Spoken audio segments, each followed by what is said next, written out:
الحمد لله نحمده ونستعينه ونستغفره ونؤمن به ونتوكل عليه ونعوذ بالله من شرور أنفسنا ومن سيئات أعمالنا من يهده الله فلا مضل له ومن يضلله فلا هادي له ونشهد أن لا إله إلا الله ونشهد أن سيدنا محمدا عبده ورسوله أما بعد فأعوذ بالله السميع العليم من الشيطان الرجيم بسم الله الرحمن الرحيم يا أيها الرسول بلغ ما أنزل إليك صدق الله العظيم اللهم صل على سيدنا محمد وأصحاب سيدنا محمد وبارك وسلم وصل عليه سبحان ربك رب العزة عما يصفون وسلام على المرسلين والحمد لله رب العالمين. ناظرین، آج جس آیت مقدسہ کو ہم نے موضوع گفتگو بنایا ہے، اس کے پس منظر میں ایک کتاب زیر مطالعہ تھی، اس میں اسلام اور مسلک پرستی کے نام سے. اس میں انہوں نے یہ بات ایک میں ان کا نام نہیں لیتا، ایک مکتبہ فکر کی خاص کتاب کے حوالے سے انہوں نے اس پر تنقید کرتے ہوئے لکھا کہ اس میں رسول اللہ صلی اللہ علیہ وآلہ وسلم کو اللہ تعالیٰ نے جو ذمہ داری آپ پر عائد فرمائی کہ یا ایھا الرسول، اے میرے نبی صلی اللہ علیہ وآلہ وسلم، اے رسول صلی اللہ علیہ وآلہ وسلم، بلغ پہنچا دیجیے آپ ما انزل الیک، وہ آپ اللہ کے بندوں تک پہنچا دیجیے جو آپ پر نازل کیا گیا. تو اس میں انہوں نے کہا کہ اعتراض یہ تھا کہ انہوں نے اس میں حوالہ دیا کہ ان کا کتاب کا، کہ اس میں انہوں نے لکھا ہے کہ اس کا قرآن حکیم کے دو معانی ہیں، ایک ظاہری اور ایک باطنی. تو ظاہری معنی تو سب کو معلوم ہے، اور جو باطنی معانی ہیں، مفاہیم ہیں، اور اس کی جو روح ہے، اس کے اندر جو مطالب ہیں، مقاصد ہیں، وہ جو ایک باطنی معاملات ہیں، وہ سب لوگوں تک نہیں پہنچے، سب لوگ اس کو نہیں جانتے. ان کا جو اعتراض ہے وہ شاید کچھ اللاجیکل ہے، کیونکہ اس میں رسول اللہ صلی اللہ علیہ وآلہ وسلم کی ذات اقدس پر اعتراض، یعنی ان کا مقصد یہ تھا کہ رسول اللہ صلی اللہ علیہ وآلہ وسلم نے تو ساری بات جو ہے وہ سارا دین ظاہری اور باطنی سارا ہی بیان فرما دیا ہے، اور اگر ہم اس بات پر یعنی ان کے خیال کے مطابق اگر یہ کہتے ہیں کہ ایک ظاہری معنی ہے اور ایک باطنی معنی ہے، اور جو ظاہری معنی ہے وہ تو پتہ ہے سب کو، باطنی معنی جو ہے وہ نہیں بتایا گیا یا کچھ خاص لوگوں کو بتایا گیا، تو اس کا مطلب ہے کہ بلغ ما انزل الیک من ربک، جو آپ کے رب کی طرف سے آپ پر جو نازل ہوا ہے. تو بات یہ ہے کہ رسالت مآب صلی اللہ تعالی علیہ وآلہ وبارک وسلم کی ذات مقدس، ذات مطہر، وہ ہستی ہیں، وہ پاک ذات ہے کہ جنہوں نے بے کم و کاست، اور جیسا کہ ہم پچھلی کسی ویڈیو میں عرض کر چکے ہیں کہ رسول اللہ صلی اللہ علیہ وسلم نے آخری خطبہ حجۃ الوداع کے موقع پر بھی سوال کیا تھا لوگوں سے کہ کیا میں نے تمہارا دین تم تک پہنچا دیا؟ تو سب نے کہا ہاں بالکل پہنچا دیا. تو اس کا یہ ظاہری اور باطنی معنی کا جو پہنچانا ہے وہ اس میں بات نہیں ہو رہی، وہ بات یہ ہو رہی ہے، ان کا جو مقصد ہوگا جنہوں نے کتاب میں لکھا کہ رسول اللہ صلی اللہ علیہ وآلہ وسلم نے تو سارا دین بے کم و کاست بیان فرمایا، ہر چیز کھول کھول کر بیان کر دی، ہر چیز ظاہری باطنی، ہر چیز، ہر بات، ہر قرآن کا حکم، ہر چیز کی شرح، وضاحت، تفسیر، تعبیر، تشریح، ہر چیز فرما. کسی چیز میں کوئی چیز بھی کمی آپ صلی اللہ علیہ وسلم نے نہیں چھوڑی. تو وہ صرف ہے جن لوگوں کے، اب کچھ لوگوں کا یہ دعویٰ ہے کہ ان کے پاس باطنی معانی ہیں، باطنی مفاہیم ہیں قرآن حکیم کے جو باطنی اسرار و رموز ہیں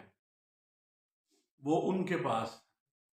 وہ جو کہ عوام کے پاس نہیں ہے. اس کا یہ مطلب نہیں ہے کہ رسول اللہ صلی اللہ علیہ وسلم نے نہیں پہنچایا، بلکہ اس کا یہ مطلب ہے کہ ہر شخص کی اپنی اپنی استعداد قلبی ہے، استعداد علمی ہے، استعداد عقلی ہے، استعداد فہمی ہے. تو ہر بندے کی، جیسا کہ بارش جب ہوتی ہے تو پوری زمین پر ایک ہی طرح ہوتی ہے، اس میں کوئی حصہ جو ہے وہ اس میں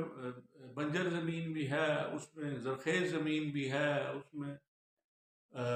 پتھریلی زمین بھی ہے، ہر طرح، اس میں ہر طرح کی جگہ پر بارش ایک ہی طرح ایک ہی وقت پہ، بارش ایک طرح ایک ہی وقت میں ہر جگہ پر برس رہی ہوتی ہے. لیکن ہر جگہ پر سبزہ نہیں اگتا، ہر جگہ پر فصل نہیں اگتی، ہر جگہ پر سبزیاں نہیں اگتی، ہر جگہ پر اناج نہیں اگتا، ہر جگہ پر پھل نہیں اگتے. اس کے لیے اس زمین کی زرخیزی درکار ہوتی ہے. جو زمین جتنی زرخیز ہو، جتنی زرخیز ہوگی، وہ اتنی ہی وہ اس بارش کو اپنی استعداد، اس کی جنس جو ہے، اس استعداد قابلیت جو ہے، زمین کے اندر جو زرخیزی کی استعداد ہے، اس کے مطابق وہ حاصل کرے گی، اس میں سے پھل اگائے گی. اب بنجر زمین پر بارش تو وہی ہے جو ادھر برس رہی ہے اور ادھر بھی برس رہی ہے، ایک پتھر پہ برس رہی ہے اور ایک زرخیز زمین، تو بارش تو ایک ہے. قصور بارش کا نہیں ہے، قصور اس جگہ کا ہے کہ کسی کو کیا سمجھ آتا ہے، کوئی ظاہری معنی لیتا ہے اور اس کو تھوڑا لیتا ہے، بہت لیتا ہے. یہ اس کی استعداد پر ہے، اس کی قابلیت پر ہے، اس کی اہلیت پر ہے. اور جو نہیں لے پاتا، تو جن لوگوں نے لیا قرآن کے جو باطنی اسرار و رموز ہیں، قرآن حکیم کے جو ظاہری اسرار و رموز ہیں، احکام ہیں، فرمودات ہیں، اور جتنے بھی جو قرآن حکیم کے اندر اللہ تعالیٰ نے جو باتیں نازل فرمائی ہیں، تو ہر بندے نے اپنی اپنی استعداد کے مطابق اس میں سے حصہ لیا ہے. اگر کسی کو نہیں ملا، باطنی اسرار و رموز نہیں سمجھ میں آئے، تو اس کا مطلب یہ نہیں کہ بات اللہ کے رسول صلی اللہ علیہ وسلم نے نہیں پہنچایا، بلکہ آپ صلی اللہ علیہ وسلم نے تو ہر ایک کو ہر بات کھول کھول کر بیان فرما دی جو آپ پر نازل کیا گیا تھا، اور ہر چیز کو. اور آپ صلی اللہ علیہ وسلم تو اتنے پریشان رہتے تھے، اتنے فکر مند ہوتے تھے، اتنی آپ کو اس بات کی لگن، شوق تھا، محبت تھی اس بات سے کہ لوگ زیادہ سے زیادہ دائرہ اسلام میں داخل ہو جائیں، زیادہ سے زیادہ لوگ جو ہیں وہ کفر کی دنیا چھوڑ کر اسلام کے سائے عاطفت میں آ جائیں، اسلام کے سائے رحمت میں آ جائیں، اسلام کے سائے سلامتی میں آ جائیں، اسلام کے سائے امن میں آ جائیں. اسلام کی یہ خوبصورتی ہے. اور رسالت مآب صلی اللہ علیہ وآلہ وسلم کو اللہ تعالیٰ نے کئی جگہ پر فرمایا فَلَعَلَّكَ بَاخِعٌ نَفْسَكَ، کہ میرے نبی آپ اپنے آپ کو کیوں تکلیف میں مبتلا کرتے ہیں کہ یہ ایمان نہیں لا رہے. یہ وہ ایک الگ موضوع ہے، اس پہ انشاءاللہ بات ہوگی. تو فی الحال یہ ہے کہ ہمارا مسلمانوں کا یہ اعتماد اور یقین کامل ہے، اور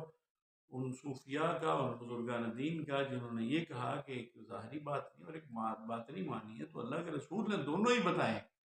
اس میں سیدنا صدیق اکبر رضی اللہ عنہ، حضرت جتنے بھی وہ ہر صحابہ نے، اب جیسے کہ روایات میں حضرت ابو ہریرہ ہیں، جتنے بھی دوسرے جن سے زیادہ روایات کی جاتی ہیں، انہوں نے اس علم کو آگے بڑھایا. اور جنہوں نے باطنی اسرار و رموز کو جانا سیکھا، انہوں نے، آپ نے تو سب کچھ ہی بیان فرمایا. آپ جب بیان فرماتے ہیں مجلس میں، محفل میں، صحابہ کی میں، تو سارے ہی بیٹھے ہیں، سب اپنی اپنی استعداد کے مطابق اس میں سے حصہ لیتے ہیں. تو یہ بات میں نے سمجھا کہ آپ کی خدمت میں پہنچا دی جائے، تاکہ کوئی ایسا بندہ اس میں رسول اللہ صلی اللہ علیہ وسلم کے، اس میں ان کا مقصد وہ نہیں، ان کا مقصد یہ ہے کہ شاید یہ جو صوفیاء حضرات ہیں، جو بزرگان دین کے ماننے والے ہیں، انہوں نے اس میں کوئی الگ سے چیز داخل و شامل کر دی ہے. ایسی بات نہیں ہے، یہ صرف سمجھنے کی بات ہے. چیزوں کو جب حقائق کی روشنی میں جانا جائے گا، سمجھا جائے گا، تو تمام تر واقعات اور حالات اور معاملات اور چیزیں جو ہیں وہ کھل کے سامنے آ جائیں گی. اللہ تعالیٰ ہمیں عمل صالح کی توفیق عطا فرمائے. آپ ہمارا چینل سبسکرائب کر لیں، لائک اور شیئر کر دیں. والسلام علی من اتبع الہدی.